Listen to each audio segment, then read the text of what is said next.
Hello everyone, welcome to this video. We are going to be in a new topic called the C Sharp.net.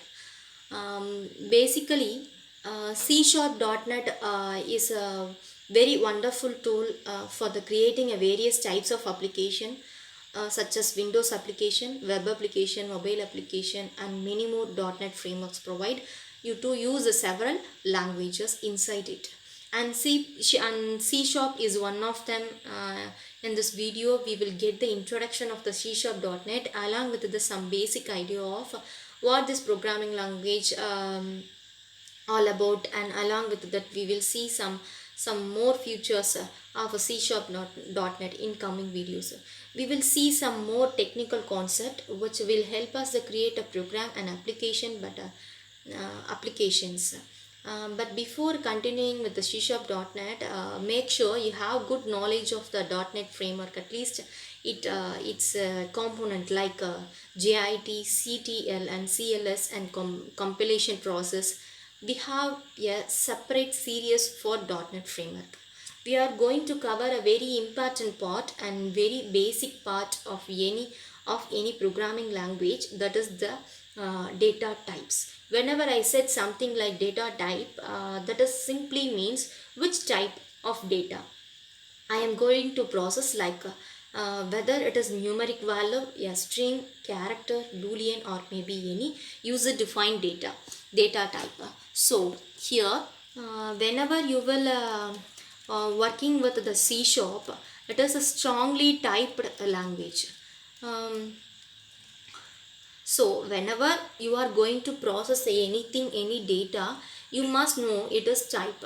Whenever you are going to define any variable that may vary throughout the program, or a constant, or whenever you are going to define some functionality which is returning you some value, and whether some value, and then whether it is talking the parameters for some methods. In each and every step you will have the mention the data type at the particular position. So here, as you can see, like whenever you talk about the .NET library, there is something we get called common type system, CTS, which defines with all the data type in it. In all the data type in itself, whichever a compatible with the C sharp, as well as maybe the name in the .NET CTS and C sharp um, will differ, but internal definition is going to be a same. Okay, so here you can simply classify the data types um, as per the common basic of the memory allocation into two parts, that is the value types and reference types. Here I am classifying sorry here I am classifying in it on the basic memory allocations. Apart from the definition wise, you can call it primitive, non-primitive, and so on. But here currently I am discussing on the basic of the memory allocation. So let us see what is the value type and reference type. Value The value type is something which will allocate the value in the stack, where the reference type is something which is stored the value in the heap, but it will be stored the reference in the tab. Now let us discuss what is the stack and heap all about.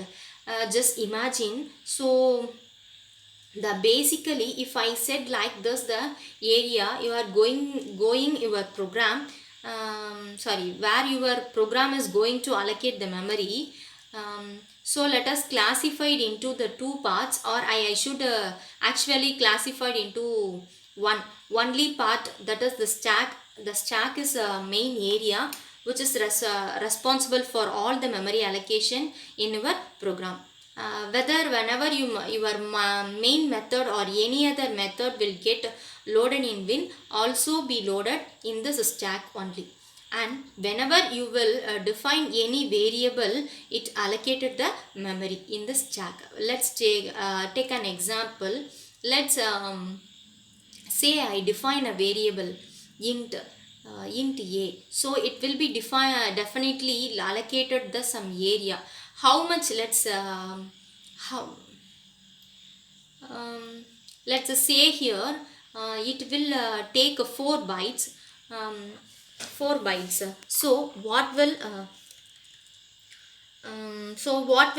do will the allocate the area here in this stack with the same name, in the name a, and that will be a 4 byte area or 32 bits, whatever you can say, and whichever value it will be take in the area itself.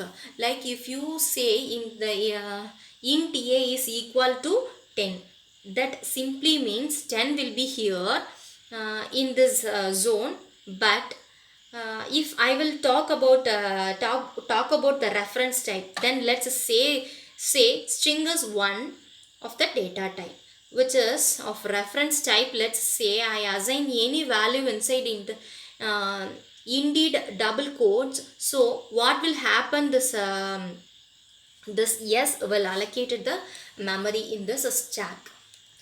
Okay, but this value whatever you will be store here inside, let's say I store the tp. So this tp will come in the somewhere else, where a dynamic area which will be created at the runtime called a heap.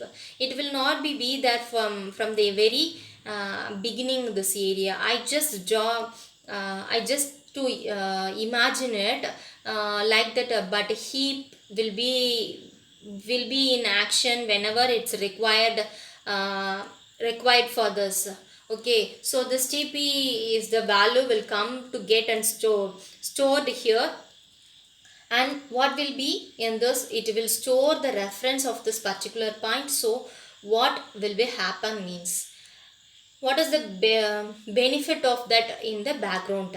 Suppose I will start reading this variable called here. What will be happen?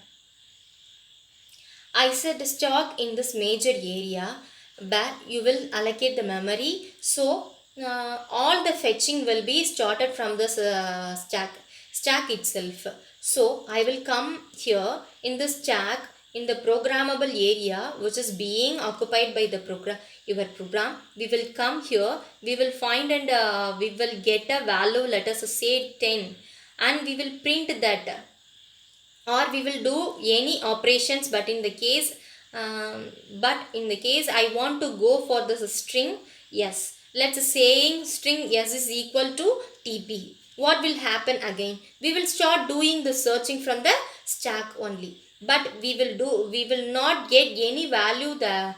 Rather we will get a reference, and following that reference we will come here in this stack, sorry, in this heap, and there I will get the d values. So basically if I compare the time taken by a reference type, that is string is more than the time taken by the value type, that is the integer in the case. So the question is arise, why we are going for this things. Basically whenever you talk about the whenever you talk about this tag step is always fixed memory area. That is simply means like does not matter how many operations you are undergoing in the applications, but all major memory allocation will be done by the stack only. Okay, now if you will start storing the value of a reference type such as string, array, objects, maybe any class thing of objects, which will take me a larger space. If I will start storing all those things instead in the staff, will be overloaded and our program will be terminated. So just for the particular purpose, whichever did whichever I did it right, I will feel like that it will occupy some larger space. Hmm. And then developer categorizes them in the reference types so that refer the sites. We will remind the same, okay, but this values, the major value is bulk value is will taken care by this heap. So the stack will not be get overloaded, and it will be maintain the performance of our program as well. So this is about the value type, as I said, which will be store the value on stack and reference, okay, which will store the reference on the stack and data on the heap. So heap and the value type, let us discuss about the what different types here. Like you can classify them into the two parts as a stretch and enumerations. We will discussion these structs and enums, user-defined structs and enums later in the video series, but will we discuss about the structures. Now, like here in this C#.NET, there are so many predefined structures that will be get like byte integers, unsigned integers, and dot unsigned. Not unsigned, short unsigned, long unsigned, long float, and double decimal characters, boolean. All right, so these are some number of data type which are getting here in the .NET framework. Like this or names which will be users in the C#.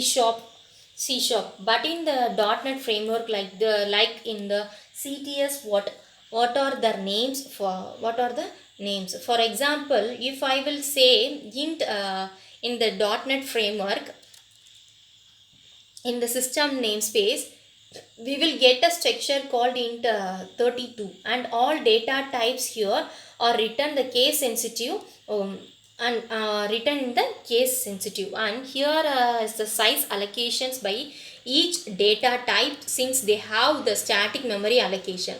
So whatever value they will be stored inside itself will have the limit. So here this are the types which we will being using in the our implementation right after this session. And next is reference types, where you can simply see the string arrays object classes were predefined at all users define the similarly interfaces and delegate this or some the reference type available for this type. So let's see in the pack implementation how we can deal with this data types, and some of them we will discuss later, like delegates and interfaces, user defined classes. We will deal with them all this later, as we have the already discussed about the data types. So now whenever we will define any variable or constant, we can use any of those data types. For example, if I use int a is equal to 10, let us say I assigned any value, so this identifier is by default a variable. But if you want to take if you want to make it constant, you can just pass the constant keyword, const keyword, that simply means throughout this program you will not be able to change the value of again. So as for your requirement, you can choose whether you want to make it as a variable or constant, and similarly with the data type. Let us take another example. um, uh, Another example is where I will take a variable of integer type. I will assign any value and let's take one more variable of the string type, and again let's take a name like a string s is equal to any value. Okay, now when you define the integer as we have discussed, like integer as a value type, that means it will take a fixed space. How much that is? That is 32 bits. If I want to see this description of this, I can simply say right click over this, and I can say go to the definition, or directly you can press F12, and here you can see like again in the system namespace you will get a structure of int 32. There are two constants properties here, that is the max value and mini value. So basically you will not be able to put the value more than this and not lesser than this. It will be changed if you will use the unassigned integer. But by default, when you say int, it is assigned integer, but you will not seeing anything such that in the case of a string, because a string is a reference type. When I say reference type, that simply means that it does not have a fixed memory size. If it is does not have any fixed memory allocations, fixed memory size, you can put any size of byte inside. That particular data will be on heap, and reference will be in this stack like here. I can give a meaningful name to that identifiers like a string name, int age, and along with that, along sorry for the interruption, um, um, along with that I assign the value. Now if I want to print it, I can simply print name and age inside the console dot write line. As you can see, I have not passed any double quotations mark right here, because I need to access the name of the identifier. So as soon as I will execute this program, you can see will get the values like Johnny and 30. If you want to pass any messages along with that, let's say your usernames is, and then you can use this plus symbol to concatenate this constant string and this variable string. Similarly, you can do the same thing right here, as well as now the output will be more logical and clear, as user name is John, user age is 30. If you want to make them all a single line, what you can do this? I will just pass a plus symbol again after this, and will cut everything from here, and I will put it right here again. Now everything will come in the just single line like this. If you want to break the line again, what you can do is you can use a/n right here, which will do the line separated. Okay, so the output as we have already seen previously. Now if you have using the multiple constants or variables, write here to print a single statement that may go the complex. Okay, so thank you for attending here.